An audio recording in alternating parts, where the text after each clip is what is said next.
no one in the request. Hey, Angelic, which year you want to talk about? I guess to kind of branch off of that a little bit, not that I'm taking his position because I didn't really get all of that, but I guess as far as to make this a bit more practical with the grilled cheese analogy, adding to it, let's say the grilled cheese was being discussed for the entirety of that planet's existence, and there were only two debated theories. How would you perceive that new evidence? I don't understand. I don't understand what your point is supposed to be. What is the point of this question?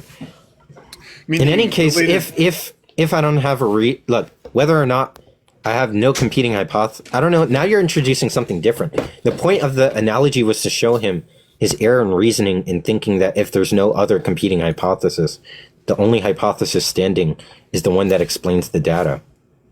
Now, if you're just saying there is some competing hypothesis, and because you said there's two theories, there's two working explanations, then that just fundamentally defeats or mitigates what the aim of the analogy is supposed to be doing. The force of the analogy is to show a parity of reasoning where you're committed to believing the explanation given there's no other competing hypotheses, and to show him both he wouldn't actually bite the bullet on that commitment, and from him not biting the bullet, it's to show him that what doesn't follow from there being only one hypothesis is the hypothesis is true.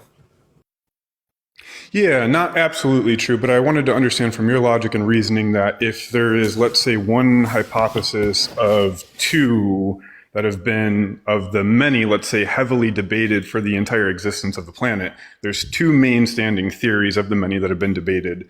Of the two, if we carefully analyze them, let's say one is overwhelmingly being supported objectively by a different multitude of sciences, and it's not definitive, but it's absolute that it's overwhelmingly pointing in that direction. How would you perceive that? What do you mean, how would I? You just said if one has more justification, and along with the fact that most professionals in academic science adopt that explanation as more plausible, how would I have the view? Oh, I would have the view it's more justified, and most academics think it's the more plausible one. Like, what else? I don't know what you're asking me that isn't already baked in this scenario. Unless this is like a rhetorical question, I have literally no clue if you're asking anything substantial. No, I'm not trying to like pin you. I'm just trying to understand like where you're at. Yeah, but you're saying if there's a more justified explanation, what would be my view? That one explanation is more justified, the other isn't? Like, there's nothing unique I'm going to say that you haven't said. I was just trying to get to an understanding if you accepted probability within your view of reasoning. Because I only had a small window of trying to... What would it mean to not accept probability? What does that even mean? Look, of course I accept evidential reasoning. That's the whole thing we were talking about. We were talking about a type of abductive inference the guy was trying to make, considering the fact that Jesus resurrected and Jesus was born from Mary spontaneously without there was no sperm injected into Mary. She just had Jesus. Okay, we granted him those articles of datum, and I asked him to draw the inference to God. Right, that was obviously an abductive inference, so he could have either supported that evidentially or with certain heuristics, and he didn't either. Of course, I'm going to accept. I don't even know what the hell it would mean to accept non-evidential, to deny evidential-based reasoning. But in any case, yes, I don't know why you're asking these weird questions. Unless in your experience, you talk with people who deny evidential reasoning. I have no clue how in the world they reason. I don't know how from my last conversation you even thought it would be reasonable to ask a question like that. Maybe if you had like a large suspicion I was the type who is skeptical of probabilistic based reasoning, maybe you would be in some epistemic position to ask a question like that. But there's no way you think that of me. But whatever. Yes, I accept probabilistic reasoning. Okay, so what? Gotcha. Okay. I guess as far as evidence for God, it is my position after reviewing a multitude of fields of sciences that I have more objective data pointing in the direction that God does exist versus doesn't exist. Oh, what's one of them? But I guess prior to getting into that, a little bit of confusion I had as to listening to that previous conversation I guess, would you be able to define God for me from your perspective so I can navigate this to kind of bring me I'm talking about bare theism. So it's just a mind that has the power to create a universe.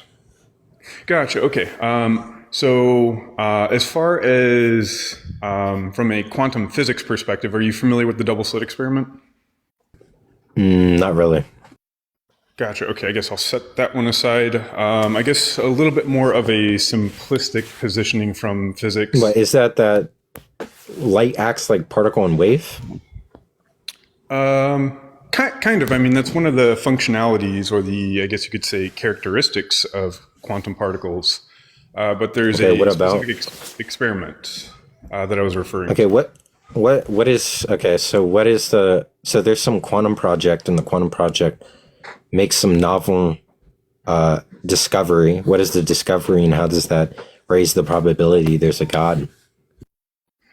Well, there's a lot of information and a lot of connecting of dots. But if it's something you're not familiar with, I don't know if we'd be able to get through all of that. I guess to make a more of a shorter jump within physics and trying to understand how you reason with complexity and its origin of cause and effect without dismissing cause and effect as an aspect of this reality that we observe on a 100% consistent basis. I don't think causality is an aspect of this reality, but in any case, are you trying to say there's complexity and that points to God, or what?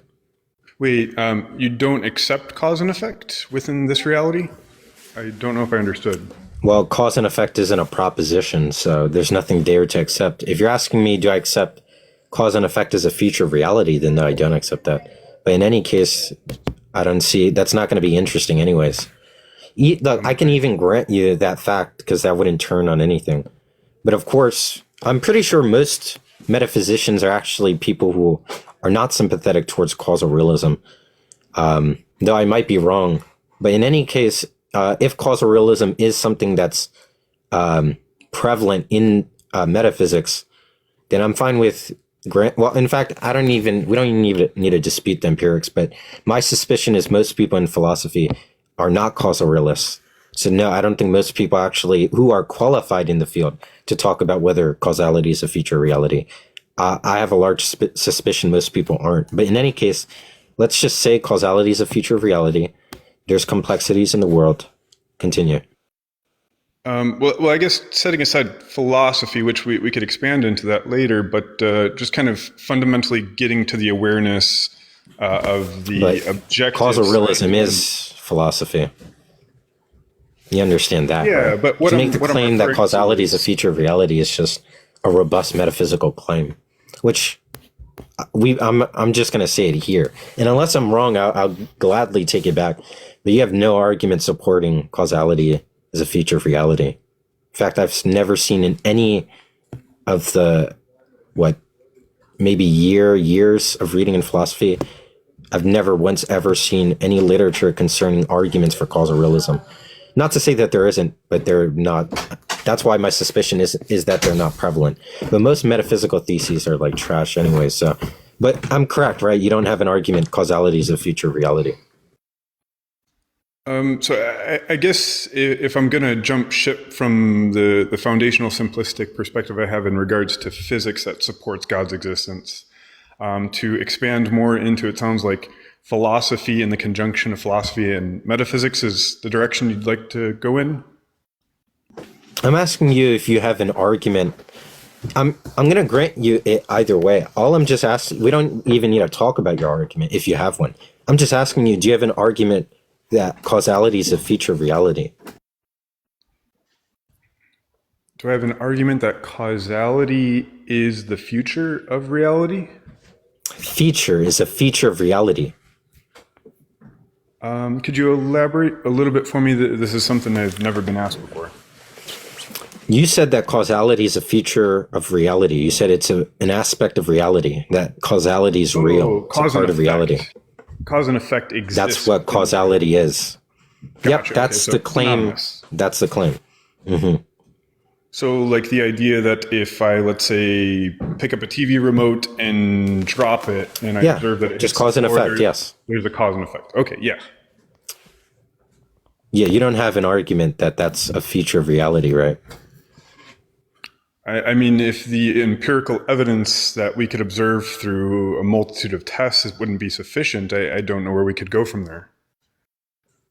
Of course, an empirical. Okay, well, that would just be some type of scientific inference. That wouldn't be like some a priori argument that infers metaphysics is a feature of reality. Of course, that wouldn't do anything to do that. So the answer is no, then, as I suspected, obviously. But let's just say causality is real. The world is complex. What is the reasoning to think there's a God? Well, if we consider cause and effect, because you're kind of throwing me off. It seems like you're heading in the direction as far as because we cannot objectively, definitively prove our external reality. Are you coming from that philosophical perspective? I'm not talking anything about that. I'm granting you causality is a feature of reality. What I said is you don't have an argument which you conceded. We could just move past that. So granted fact... I was just a bit confused because I'm trying to understand where you're coming from so I can help lead you to that. You said that, yeah, so obviously there's a stage one presupposition that would require a stage one argument, which is that what I observe is in correspondence with reality. Now that makes some presupposition about some type of direct realist view in philosophy of perception where we directly observe the external world or something like that. But there's that, it might not even be, or maybe there's things similar to direct realism like disjunctivism and stuff. But in any case, there's a number of assumptions going on with the observations somehow getting to the metaphysical thesis that causality is a future reality, which would each independently at every chain of the reasoning require an argument. So if you're just merely saying that the observations, you have no prior inference first establishing our observations correspond with reality, we have observations of causation, therefore causation's real. Anything like that. If it's just causation's real, or we observe causation, of course that's not going to establish causality in the robust metaphysical or ontologically committing sense. So if you don't have that argument, that's fine. I suspected you didn't, but in any case, I'm granting you causality is real. There is no science, though. I'm granting, well, you'd have to give an argument for that. I do not grant the indispensability of causality in science if there is no causation. If cause and effect doesn't exist, I don't grant that. No, I don't grant that at all. There's no purpose to studying anything if there's no consistency within reality that we could branch off from. Yeah. So, well, whether or not there's consistency to reality and whether or not there is causality is real are two different things. It's possible because the reality is consistent. There isn't causation. And that science has the same degree of utility that it currently has. Right? None of those are logically tense. Is consistent, but look, and we observe. But look, I don't want to. We don't need a quibble on this. I granted. I said it like a million times. I'm just going to grant you causal realism. But no, I 100% deny the claim that if causality is not real, then science is rendered. It's stultified or incapable of doing what it does now, or if anything like that's your claim, like science no longer has the utility it currently does. I don't grant you that, and you'd have to produce an argument. But I'd rather not quibble on that because you probably don't have an argument for that either. So let's just so causality is real. We're just going to give you the choice. Confusion, because you're saying that you grant it and then you proceed to arguing against it. I'm not trying to win here. I'm not arguing against it. I'm asking you whether you have arguments against it. No, I haven't presented any real reasoning against that. Okay. Okay. So all I said is it doesn't that follow. Cause and effect exists within this reality. Yeah. Gotcha. Okay. So if cause and effect does exist within this reality, and we overwhelmingly observe that anything that's of an effect, or we could say definably a creation, as it becomes more complex, it overwhelmingly demands more intelligence comparatively to random chaos, allowing... Oh, I don't grant you that. Why not? Oh, because I don't have reason to accept it. What are those? I guess what is actually? If we grant you it, we have to do an inductive domain analysis. I don't know if you're familiar with inductive inferences, because that's the type. Okay, well, you're running an inductive type argument, and you don't even understand the relevant tenets of the species of reasoning you're giving. So look, the type of reasoning, correct me if I'm wrong, you want to say, in our range of observations, we have a sample size of observations, where for anything that is extremely complex, the things on the high end of complexities, those tend to be developed or manufactured by intelligent agents, whilst we go down the scale, the things that are less complex aren't, right? That's what we consistently observe, yes. Okay, so you're trying to make an inductive inference saying that we observe for anything that's extremely complex, it's made by intelligent agents. Then you want to say certain stuff maybe cosmologically or biologically are complex, therefore God. Yeah, we can already stop there because you're already doing an invalid inductive inference. So no, I'm not making that jump therefore God. I'm saying this is just one of the many components of the varying sciences that I have that support. I never said you're making the jump. Considering that this is an aspect of evidence, why would we dismiss this evidence, or can we set it aside and grant it? Yeah, so I never granted you I never accused you of making a jump to God. I said the inductive inference is already invalid. Because what I was saying is that, or what I was going to say, is we only have inductive inference to believe that complex things of the like that are akin to our web of experience are those that are manufactured by humans. Correct me if I'm wrong. Yeah, and what's in question is what we don't know. The only thing, now you're only in a position epistemically to make claims like, we have good reason to think for any complexity, it's manufactured by human. Not broadly by intelligent beings. But not getting confused on the point that I'm trying to drive at, the simplistic logic and framework that I'm trying to establish that's consistent in the science overwhelmingly over and over empirically is that if you can counter the logic, as things become more complex and we can create a multitude of things in a multitude of different fields, that what's clear to us is that as something becomes more complex, it demands more intelligence. Did you understand what I was saying, or did you not follow? I guess if you can simplify your point, I understood that you were avoiding that understanding, trying to dismantle it or cover it.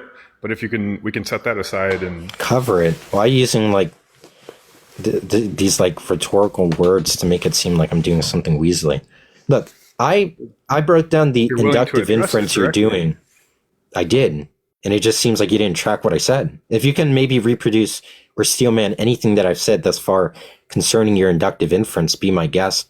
But then to claim without any apprehension of what I said, what I was doing was trying to veil or cover the type of reasoning you were giving as if to signal to the audience that I'm doing something dishonest. Then if you're going to make charges like that to make me seem like I'm in that type of position, I'm just going to force you to reproduce my criticism, and then you would just be willing, obviously not in any position to make those claims about me doing stuff dishonest. If you didn't understand, I don't know why you would repeat or make claims like I'm doing that. Did you understand anything that I said, or no? Because I'm fine with reproducing. As far as my argument being inductive reasoning not being sufficient to jump to God, I agree with you. I granted that. That's not my criticism. Then I guess what did I miss? In the inductive inference, the types of rational agents you have reason to believe are causally responsible for any artifact that's complex is ones that are strictly human, right? And I said, correct me if I'm wrong. Then you're only in an epistemic position to make claims that but then I asked the question, what's the alternative if not what in question? The alternative for what? Meaning there's two categories to this, what we know where it comes from and what we don't know where it comes from. I'm not understanding what you're asking me. You're asking me for an alternative to those two things? No, that's what's in question, is that we have this. You asked me what's your alternative, and I asked you alternative to what? Yeah, you're bringing up this question of, well, these things that we observe are creation. Well, what's the alternative to that? That's just not where we're at in the conversation. Okay, what I'm saying is that the inductive inference you gave is only levies reason to believe that for complex things are likely made by humans. That was my criticism. Now, if you're to appeal to other complex things that in our sample or range of inductive items, we don't have independent motivation to think those things are made by a non-human intelligent agent, then you just aren't doing anything to get closer to God. Thanks for the heart, by the way. What's the alternative, though? Alternative to what? Alternatives as well as your position is too, but I can't consider nothing as an answer. I don't know what you're asking me to offer an alternative to. Meaning, if we dismiss my position, what would be the alternative to replacing that? Or we have there doesn't have to be one. That just falls. Wait, that just falls afoul of the same fallacy that the other guest did, where if we diffuse the only standing hypothesis, or if I defeat or somehow dissolve your hypothesis, it's not required we then manufacture on the spot a new one, because now we're just like, there's no explanation. Yeah, so why are you asking me to produce it like some competing hypothesis? I don't get it. Well, I thought we were having a dialogue, and I thought you would have an alternative. We are having a dialogue to this. Well, I don't see. I do have an alternative perspective. My perspective is that it's not done by God. That's my perspective. I don't have some alternative explanatory account for the datum if that's what you're asking, and that's not required either. Now, I'm just showing that your reasoning concerning your explanation is unjustified. You have no good reason to think the one you have, and there's another even more fundamental issue. Do you know how you even breach the gap between causation and correlation there? Well, we gather as much evidence as we can to simplify the scientific method as we're trying to understand what is going on in front of us by running tests and generating theories from that data.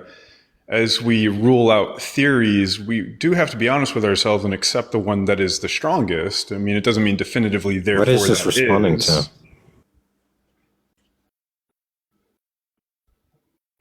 But does that make sense, what I'm iterating? No, I don't even think it's responding, and I have no clue what you're saying unless it's like, I don't think you're saying anything that's pertinent. Because I'm just trying to understand if you're understanding me, because we seem to not be connecting. I gave you an inductive criticism. Yeah, and it didn't seem like you appreciated that. No, that's why I immediately stated that my position with this doesn't mean therefore God. Yeah, but I'm not saying it's not. What I'm not trying to contest is that, it's insufficient to infer God. I'm saying what you've offered is no reason at all. It doesn't raise the probability that there's a God at all. It's not evidence at all. Like it doesn't exist. It's not evidence. Then I guess how would we define evidence? For one to say that it's evidence is something you never even attempted to undertake that task. All you were doing was producing some explanation for the data. You never gave me evidence in light of the explanation. So the observation in the data, the observation of the data is the evidence, and we're just theorizing what that's not what evidence is. If it's evidence, the expectation that it obtains. Okay, what it means for something to be evidence in standard probabilistic language is that there's an x and a y where x and y are in some probabilistic relation where conditional on x, y is greater than than y bare, which just means the conditional probability considering the datum is higher than the bare probability. Right. Now, in order for you to show that the bare probability and the conditional probability are demarcated, in which the conditional probability is greater, what you would have to do is give a deductive argument that infers the expectation that this datum is seen, or you would have to give some deductive inference that shows that this datum is expected, considering the hypothesis in which when the datum obtains, it raises the probability. Well, that's the whole purpose of the test is no data is ever expected. I mean, we can anticipate, but by Then its you true can't generate definition, evidence. If there, well, that's what the test is for. what is non? There's no such thing as not expected evidence. That just doesn't make any sense. Well, Something is I only guess evidence when a hypothesis semantics, or proposition anticipated expects versus it. expected. But I Do guess you- I'm confused because I what do you don't think know. evidence is? I don't think you Yeah, even that's a are good question. like you have any That was going to be my devices. next question is like, because I just gave you a rigorous analysis of it, like as standardly used in discrete Can you maths simplify and philosophy the of science. definition of evidence for me though? On like, because my simplistic definition perspective would be is just what we empirically observe consistently over and over, and considering a multitude of other sciences That as doesn't. far as No. probability, taking into account mathematics, and that's Some datum is evidence for some proposition when the proposition expects the datum, such that when the datum obtains, it raises the probability. Look, it's like here. If you don't understand it that way, even though that's pretty basic natural language, and this is like a non-rigor. This is like a very basic way that's said in like high school level probability, like statistics. But in any case, here's an example. If I have a cake on the table, that's a proposition.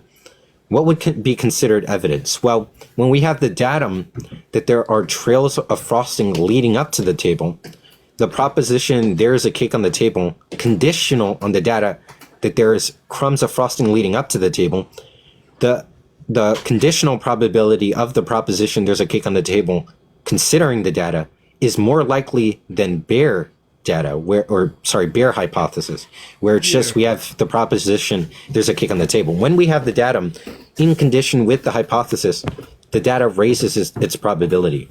An example of something that's not is that if there's a red balloon in my backyard, we have that datum and we have the proposition there's a cake on my table. We don't deduce the expectation there's a red balloon in my backyard if there's a cake on my table. But we can deduce certain expectations like there would be crumbs of frosting leading up to the table if there's a cake. So what you would have to do is first show me how the datum is expected by the hypothesis. Then you'd have to show me how the datum obtains in the actual state of affairs. And then you'd have to show me that the conditional probability is significantly greater than the bare hypothesis, where the probability is raised to some sufficient echelon or threshold. Now, step one is showing me how it's deduced. I'm not disagreeing with any of that, but if our goal is to figure out if there's a cake on the table, I'm saying let's just go look at the table. I'm trying to be a bit more direct, if that makes sense. I'm not disagreeing with anything that you state. We are being direct right now. I'm trying to understand what is the data that you're saying is evident for God, and how is it expected under the hypothesis? So I'm presenting data that I'm trying to bring you directly to, and to see if we can what get is to the data? agreement on the. So evidence set one is that as something becomes more complex, it demands more intelligence to allow for its origination. That's not datum. Specifically with creation, that's empirical data. And I've already talked about experiments. This. I've already told you how I've already dissolved this type of inductive inference. I've already responded with, in the sample range of your experiences where there's an artifact of complexity, the only intelligent design that you have inductive reason to believe manufactured that thing is a human, such that you then generate reason to think for any next artifact that's complex, that thing is manufactured by a human, not an intelligent agent simplicator. Therefore, if that's the type of inference you're using, then you get no closer to the God. I've already said this. Now, what you haven't told me is even what the datum is that you're saying is the evidence for the proposition God exists. So I'm still confused. What is the datum that you're appealing to? Well, if something that is empirically observable over and over isn't considered data, I'm lost.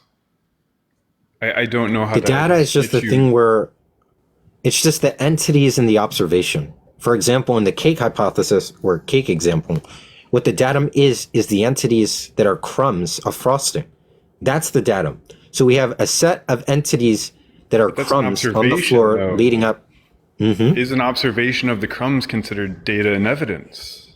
is what I'm confused on, because the way you're explaining to me is it sounds like it's not. Yeah, but what you're doing, what your observation was more than an observation.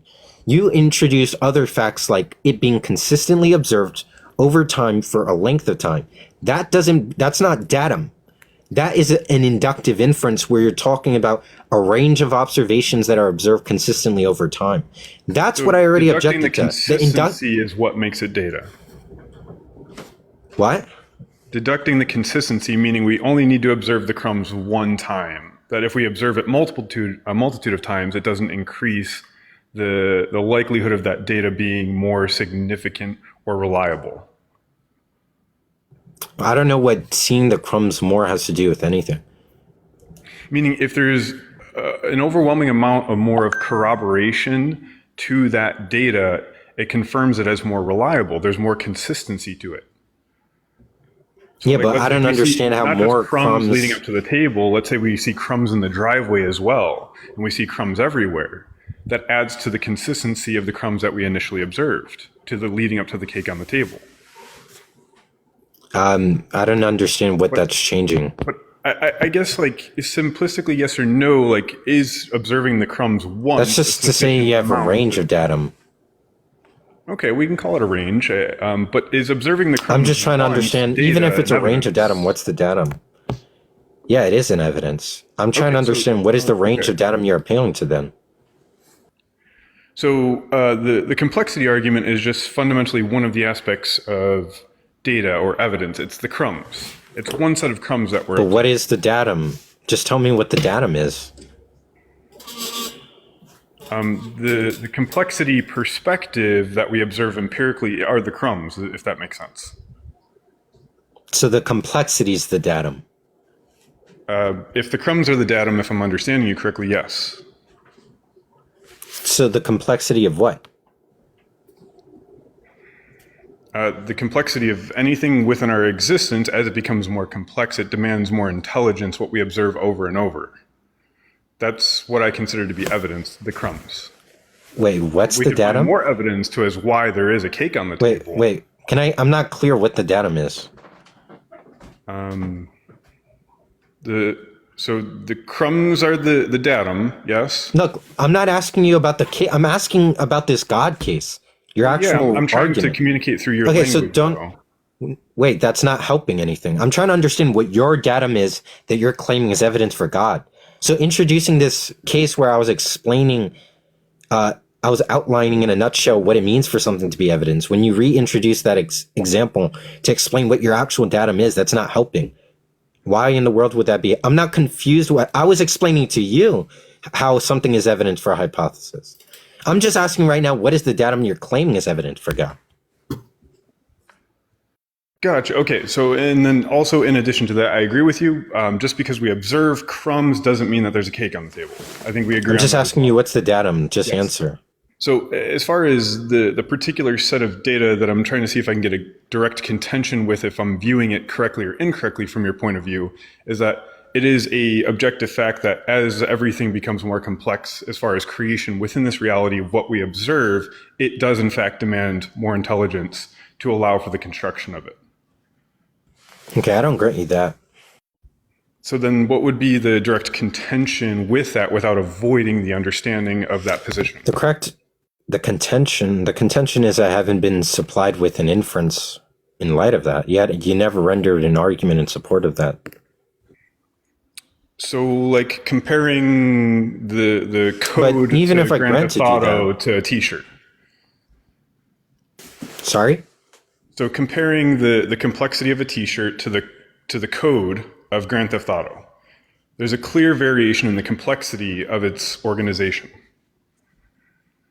So okay. if we're not going to accept the data or the inference of that data that the Grand Theft Auto I don't understand how appealing to a particular is going to do anything to show you how generally some generalized inference about the general set of entities had in the cosmos, that if they're complex, it's likely made by an intelligent agent. Show me one video game and it has a string of code sequences is more likely developed by an intelligent agent. Therefore, we should think all objects in the cosmos that, if complex, are likely made by an intelligent agent is obviously an invalid induction. So I'm not that can't be the induction. On the floor doesn't mean there's a cake there. We agreed on that. I'm just giving. I'm asking you what is the argument that establishes that it's more likely that if we observe something complex, it was developed by an intelligent agent. Okay, so this is just we're just looking at the crumbs right now, and we're asking if this is not the cake, if these are not crumb cakes, what are they and where did they come from? So if I'm saying it's the cake, is where these crumbs came from. We would need an alternative. Otherwise, we have to accept that that's the only standing position at this point. It doesn't mean definitively, therefore, that the crumbs are from the cake, but we have to... It being the only standing position doesn't do anything at all. Doesn't give you any reason to believe it. In fact, you have good reason to disbelieve it and it be the only position. But in any case, we're not talking about anything being the only position. I'm asking you currently to render an argument in support of the claim that for anything that's complex, it's more likely designed, right? Developed or manufactured by an intelligent agent. Yeah, so this is where I was kind of questioning about that in the beginning because I'm very confused on this, on how you perceive this, because we're questioning if there's a cake on the table. We're observing crumbs on the ground, and I'm creating a theory on the crumbs, and I'm asking for an alternative theory if my theory doesn't make any sense or any contradictions within my theory, anything that's illogical about my theory. But you're kind of just taking to the position, well, your theory is an absolute, therefore we just don't know. And I'm saying, well, that's fine. Let's keep questioning this. What are you saying? No way that's your takeaway of what I'm doing.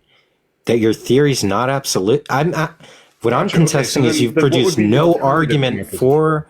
Nope, that's already error. You've reproduced this error a range of times. What we're not tasked with doing first. We're not talking about that at all. This isn't even a component of the conversation. What's my competing alternative has nothing to do with this. Right now, you have a burden, and the burden is for you to generate an argument or render an argument for the proposition that it's more likely that if for anything that's complex, that thing is made by an intelligent agent. Now that's what I'm asking, and I've been asking on repeat for the argument for. But that's why I referred to if the question of is what we observe empirically consistently considered more reliable data if we observe it consistently. Can I get the argument? Why are you asking me a question? Look, what's the argument that's more likely for anything complex it was made by an intelligent agent?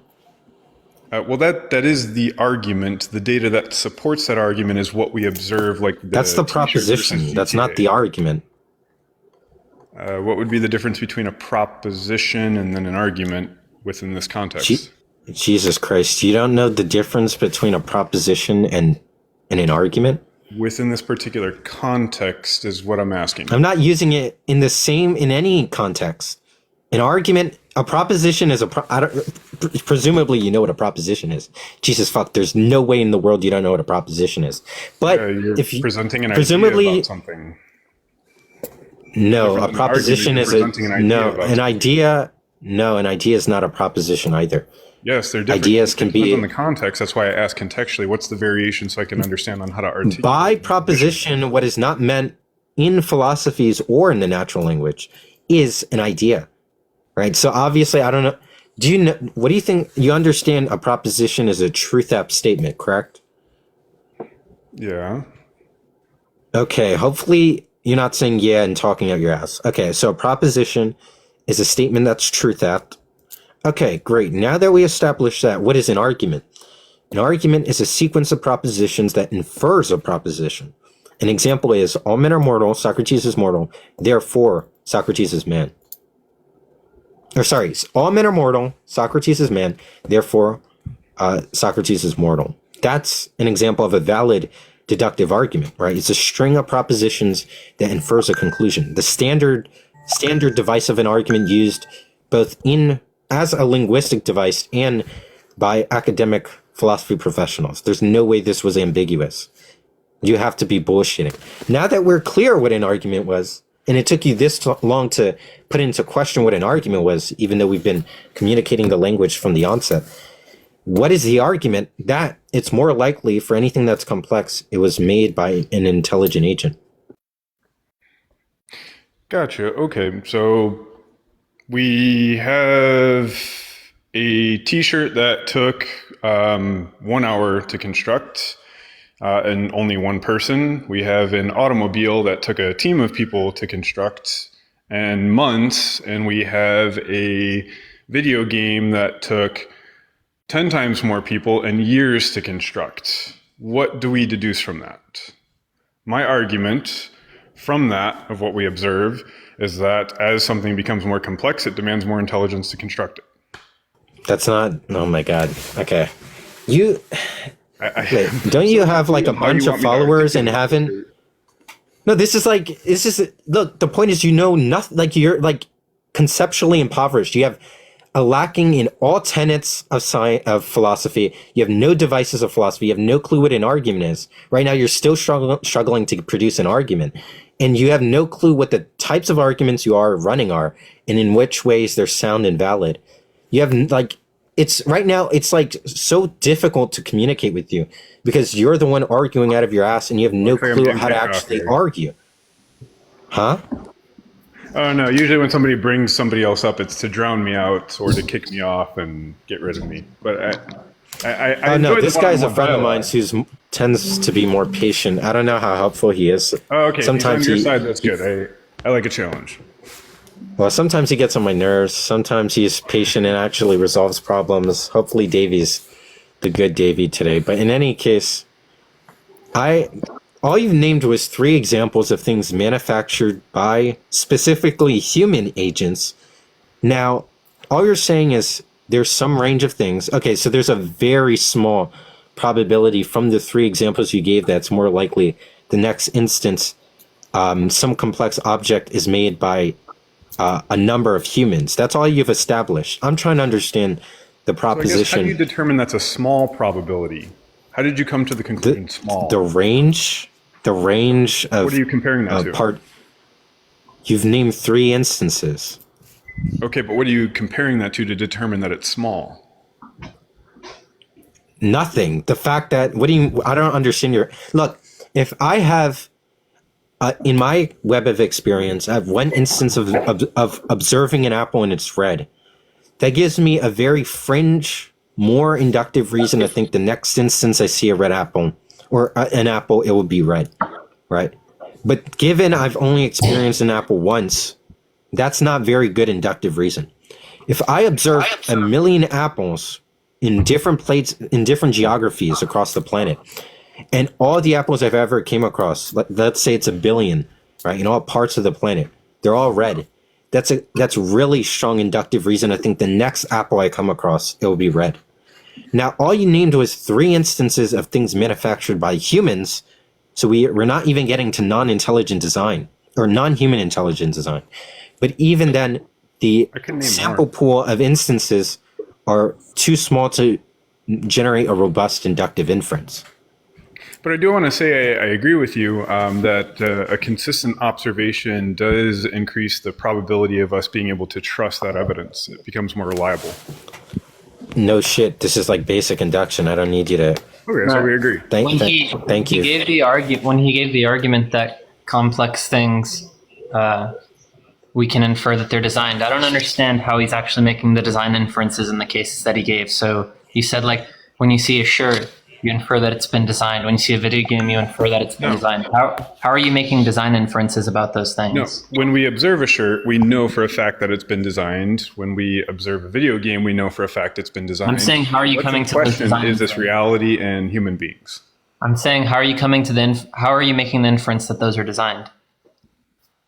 Oh, this is just one of the bits of evidence. In other words, the crumbs on the ground that we're observing. We don't know if there's a cake on the table, but we are observing. Oh my God, he's not understanding the question. This is just one of the bits. How are you making?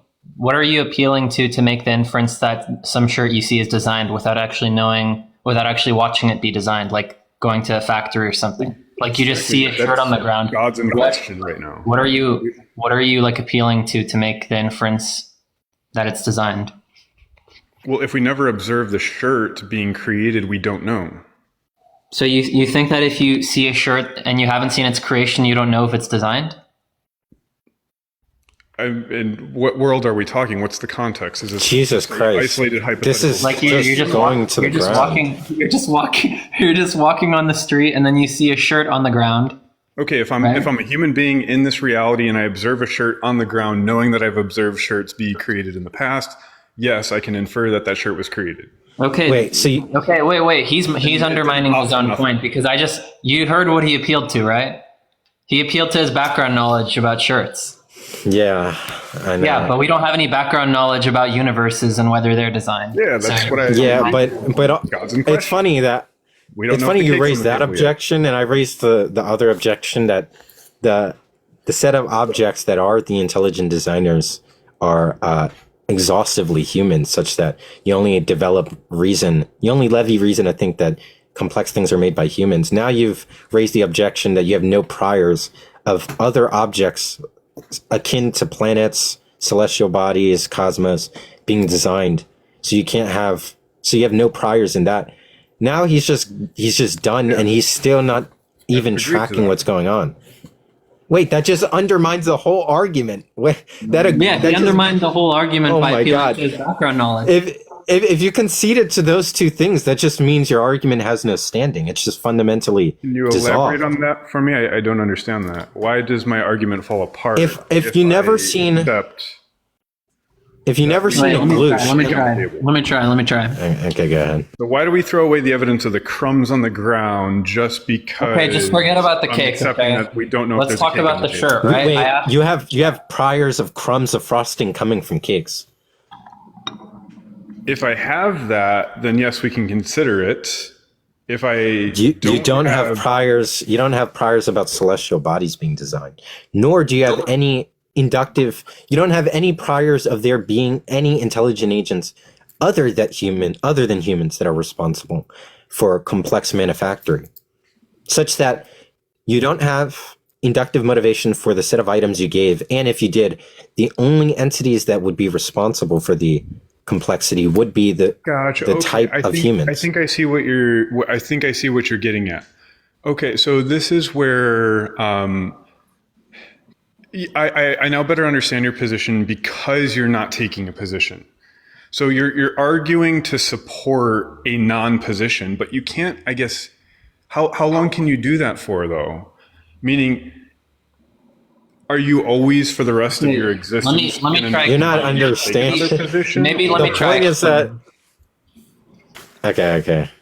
All right. So I said you see a shirt on the ground, and I asked, how do you come to the conclusion that it's designed without watching it be designed? What you said was, you know that you have like knowledge in your background web of beliefs about what tends to bring about shirts, and that's like humans designing them, right?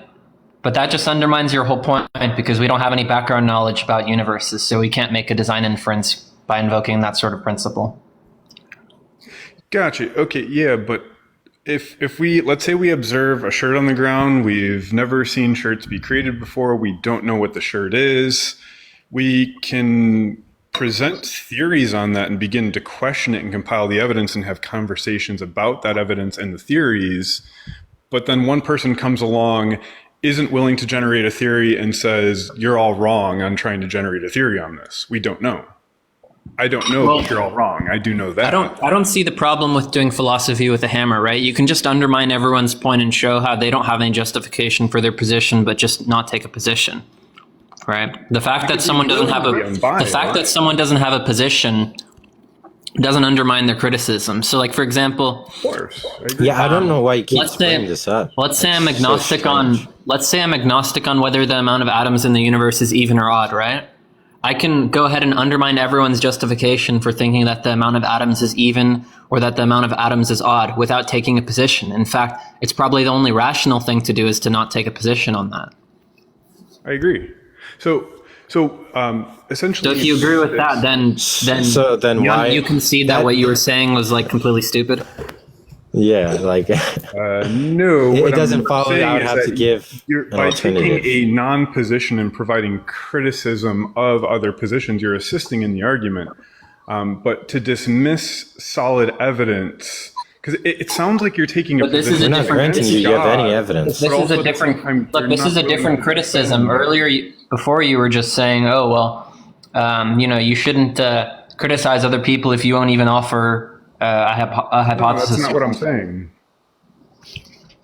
What I'm saying is that I guess it's incredibly difficult for me to expand forward if I don't know if we can get to an agreement on the objective science that I'm presenting and how to perceive that. Because you're saying that my perception on the evidence that I'm presenting is wrong, but at the I don't same think you've time, offered any evidence.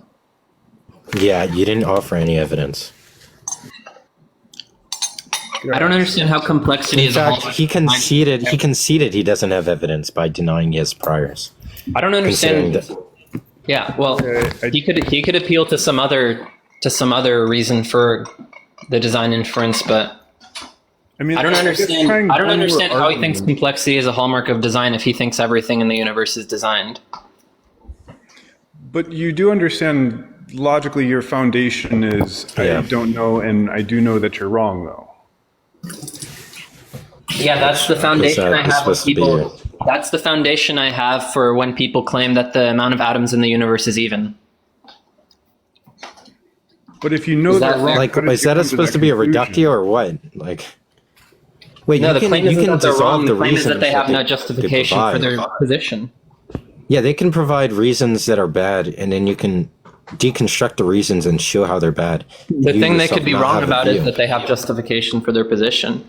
So I guess from what we do observe in regards to the complexity of created things within this reality, Yeah, I don't understand why is it why you bad keep or talking about illogical complexity. to take the I don't position understand that why you're demands talking about complexity.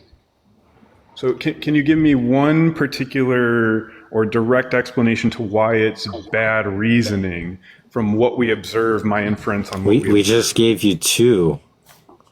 You have Actually, no priors about. we gave three. I just offered the fact was it that complexity isn't the hallmark of design. Oh yeah, that object. Yeah, yeah. If you think everything is if everything's designed, then even if you observe things that were not complex, and that's all the observations you had to go off, and you had no priors about intelligent, rational agents like humans developing non-complex stuff, then there's still the fact of the matter. Like it doesn't I don't understand the reasoning. Gotcha. Okay. All right. So yeah, I think we hit a wall on that one. I guess to try a different approach. Well, to be clear, you hit a wall. Yeah, Okay, I hit a wall. So we've given I guess to try a different criticisms, approach. and you haven't actually responded to any of them. To hit a different approach in regards to the physical foundational structure of this reality in regards to the quantum particles that make up everything. Photons, neutrons, protons, electrons. And all of these particles existing in what is considered the superposition. So this is objective perspective. I want you to consider for a moment all these particles existing in an infinite state of potential in a room. Now, what happens is they literally instantaneously collapse to create what we consider perceivable reality. Now, you observe a cheeseburger or a cake on a table, and then you observe a cat on the table next to that cheeseburger or the cake. They're both made of the exact same quantum particles. supposed to get us to God somehow? it's not gonna. You're willing to consider the objective data, which it sounds like you're not. We're grant you the data. Look, I literally don't care about the data. I don't want to quibble over that. I can grant you That's the literally point I was any trying to get bullshit. to. I can grant you any bullshit you ever wanted in the world, and I don't think we would ever get to God. So yeah, let's just grant you all the No, quantum it data. just Just explain to me how the data is evidence for God. Just do that. Yeah, so as far as like, I would be presenting objective scientific data to you guys and asking you what your theory is on it, but you guys aren't taking positions. We don't need it. Yeah, just give. What we're asking is for you to produce an argument in light of the proposition God exists. That's all we're asking. So this thing about present an alternative theory is just deviating from the aim of the live, which is for you to produce an argument. So, and I've made this clear. You've done this like so many times it should be familiar to you at this point that every time you make that avenue in dialogue, what I would do is straighten it up by telling you, no, I want an argument for the claims you're making. If you're saying this is evidence for God, give the argument. Look, you're saying there's quantum data. Okay, how are we getting to God? Superpositioning. Okay, how's that evidence for God? Because once you recognize that everything within the existence of this observable world is instantaneously collapsing from the quantum superposition to all of this varying complexity that we observe from the same four quantum Yes, he's going back to complexity again. No. This is not about complexity. You just said the word complexity. That is a word that was in regards to the explanation of what I'm going through, yes. You're saying our universe is so complex, right? That's what you're saying? You're talking about how sophisticated... Let me take that word out since we don't like it. The variation that we observe in this reality. Variation? Why would variation be better expected under God? It's synonymous to what I'm trying to iterate to you guys, but I just want to what's make the sure point I'm using with the words quantum you're okay data? with. So in regards to what we observe with the variation, all of these quantum particles are instantaneously collapsing to construct reality. Now, there's one of two generated theories. Again, I know you guys don't like theories. Within this reality amongst quantum physicists. I don't like theories. What? You don't like holding to a theory or trying to defend it, which is okay. That's not true either. Are you willing to take a position on a theory and defend it? I develop theories concerning data that I have a transparent understanding and in-depth understanding of the range of data that are present in the scenario, and considering a range of evidences and heuristics, then I manufacture a theory. If you on the spot introduce data that I've never heard in a field that I'm not familiar with and then expect me to fucking conjure up a robust theory, then you're actually like a fool. Yeah, I have a number of theories concerning a number of things that I haven't just for the first time heard of that you think is best explained by a theological being. Yeah, I have no problem in having theories. Video games, and you avoided that. We didn't avoid it. I asked you to defend. I asked you to defend how you're making a design. What we're trying to understand is how those facts are even evidence for God. That's what we're talking about. So when you asked about the theories about, oh, well, what's your theory? That was just, again, a pivot, which we tried to stray away from, right? So we just wanted to get clear how that data somehow raised the probability of your theory. Because of consistent observation being considered an aspect. No, you don't need to talk about it now. We've already explained how it's not evidence at all. Yeah. But in any case, we can move past it. And now we're talking about this new thing. Yeah, so as far as the structure of our existence, all the quantum particles existing in a superposition create overwhelming variation from the same four quantum particles. I just realized who this guy is. This is the guy that I wanted to come up and debate like a while ago, but he like ended the live. I just realized who you are. Oh my god. No, I've seen this guy a bunch. You gotta take a position though. this guy is otherwise you guys are just kind of picking me apart. He's kind of like, to be honest, I don't think he's far off. I don't think he's far off from like Big John Steele. He's not. He's one of those people who blow up on TikTok but really don't deserve the fame. I'm not really that famous, and I don't want to be famous. I just want to impart. Well, 15 mil is something a lot of people would consider famous and wish that they had that number of followers. But in any case, 15 mil? No, I don't have 15 mil. I said 15K. Yeah, that's not really a lot, considering. But in any case, yeah, but you don't even have like a very rudimentary understanding of philosophy and how to even give like proper arguments. So at least someone who has those devices and a lot more, there's like a range of them in my circle who have nothing close to 15K. Some of them are actually close to being what I would qualify as academic professionals in philosophy. Right? And you're just like someone who doesn't even know what induction is, giving very confused arguments and have 15K. But whatever, let's avoid the meta, whatever. I don't want to try and insult you and give you malice or whatever. Forms of supporting our positions, ideally. That has nothing to do with supporting my position. I don't understand what you keep saying about the like being agnostic thing when you already conceded that being agnostic isn't like isn't a bad thing. In fact, it's something you should be if there's not adequate support for actually taking a position. Yeah, but also being an explorer as far as considering other data and being willing to go into different directions and taking positions and test and be wrong.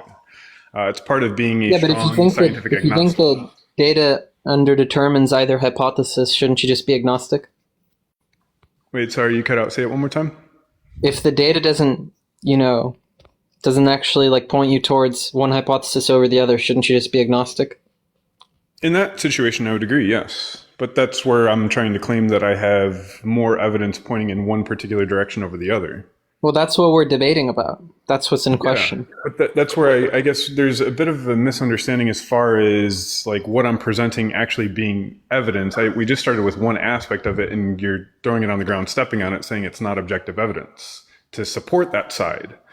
But it is at least supporting it, and we've explained how it isn't. You never responded to our critiques. 3 different objections. But you guys aren't acknowledging that for to the design argument that you offered, and none of them were responded to. There's no way he's tracking so poorly. He's saying we gave no response. Just denying the objective evidence. 3 different criticisms. I'm just simply stating that as I present evidence, I don't know if we're coming to a mutual agreement that it's accepted as we've already explained how it's not evidence.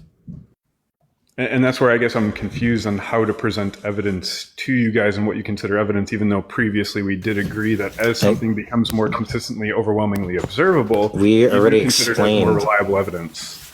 Evidence is what a hypothesis or proposition expects.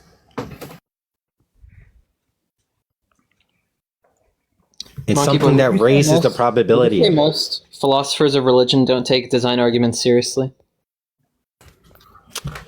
Are you asking if I said that, or do I think that? Would you say that? Well, let me turn the table. That's the sort of impression I get. I don't think they take it serious. I mean, I think there's question.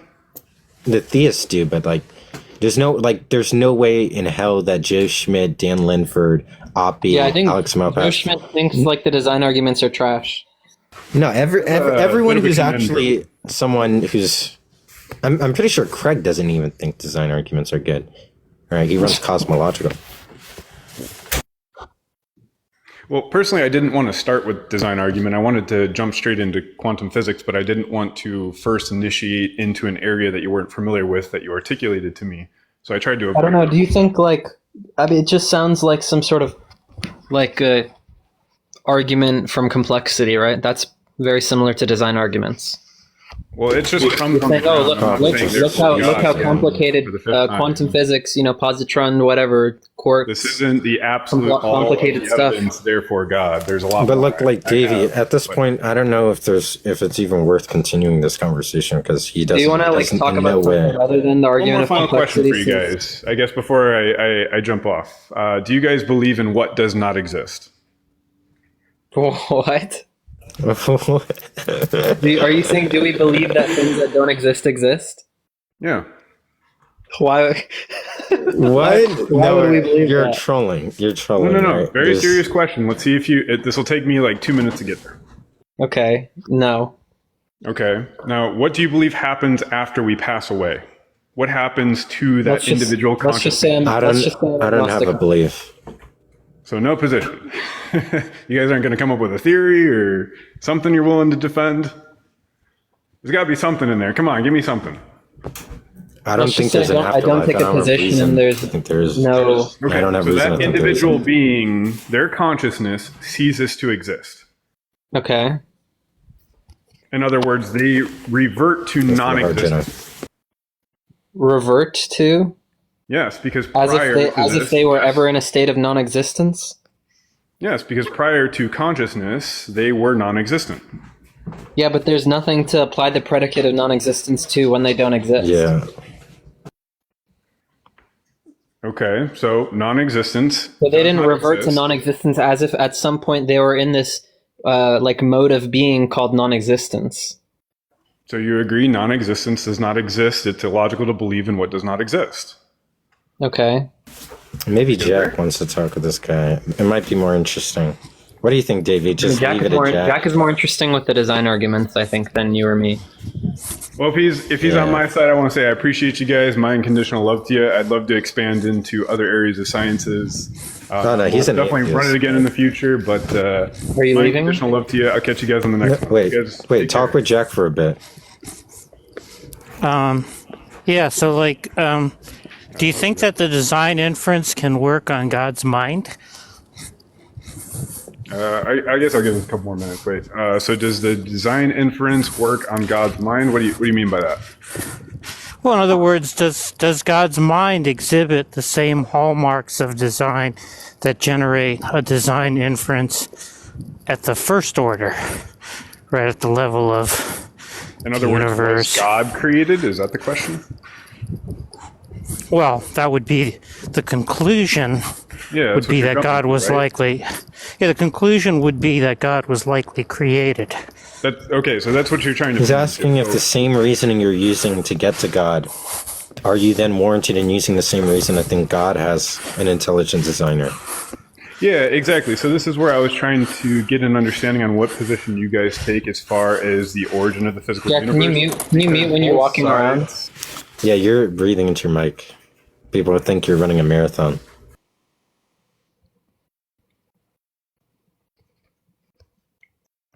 What did he ask? I didn't hear what he asked.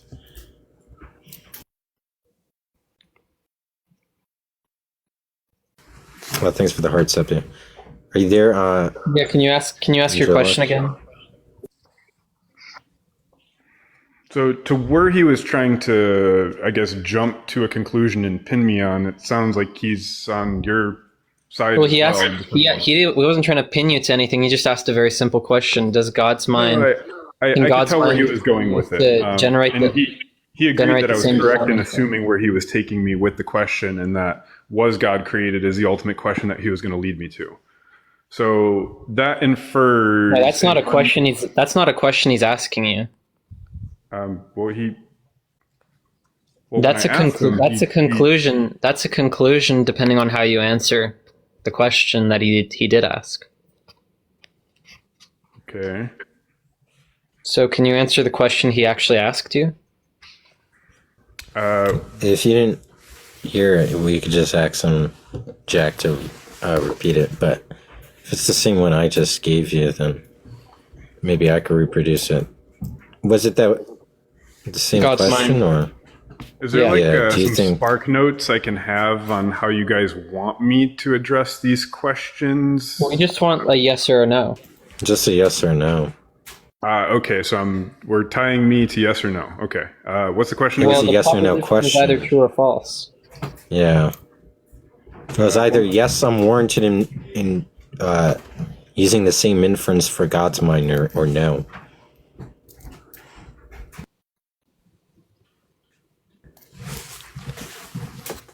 The question was given the question was, same can God's mind be used to generate design inferences?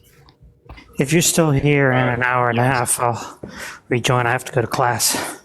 I'll see you guys later. Oh, okay. All right, well then, since you're leaving, I wanted you to just talk with him because he was going to leave anyways, but then we might as well go to the next guest.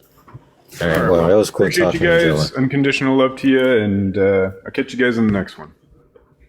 All right, peace. Love you. Have a great one. All right, Samuel.